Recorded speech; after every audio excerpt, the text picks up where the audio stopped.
Every day begins with me opening my eyes, and there it is, the whirlwind of thoughts already spinning in my head. Neurotic is not just a word, it's a label I carry with me like a shadow, a constant companion that never leaves my side. I wake up, and immediately, my heart starts beating faster, as if it knows that more trials lie ahead. I try to understand what's wrong, why every morning feels like a fight against invisible enemies lurking just beyond the veil of my consciousness. My worries wrap around me like a thick fog, enveloping me from morning to evening. I can't shake this feeling that something is fundamentally wrong. It's as if I'm navigating a world full of traps where every step could lead to disaster. I start winding myself up, and suddenly, ordinary things transform into sources of fear. Going outside? A risk. A trip to the store? A test of my resolve. I imagine how someone might look at me differently, as if their gaze carries judgment, not just a passing glance. I'm terrified of not living up to the expectations of others, of failing to be the person they want to see. The fears that haunt me seem absurd, yet they cling to me like a second skin. I know many of them are unfounded, but that knowledge doesn't make them any less real. I can spend hours ruminating over what someone might say if I stumble, if I trip over my own words. I play out different scenarios in my head, and each one ends in disaster. It's a vicious cycle, creating problems that don't exist, and I find myself suffering, trapped in a narrative of my own making.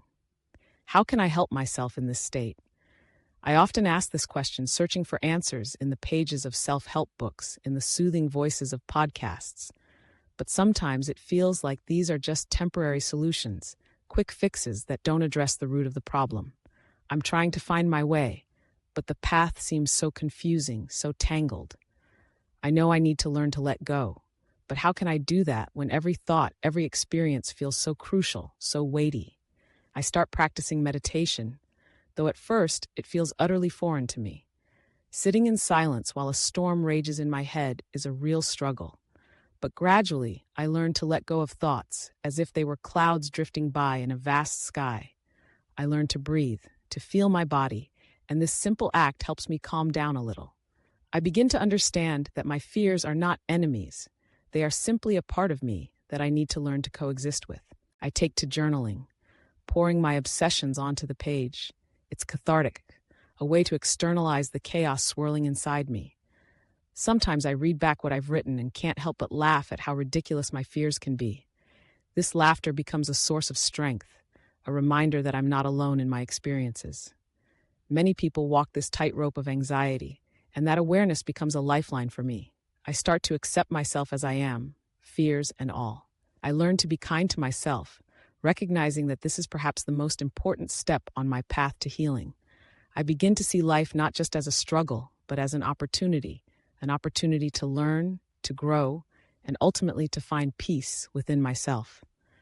Each day I remind myself that it's okay to feel this way, that I'm allowed to have fears, but I'm also capable of overcoming them.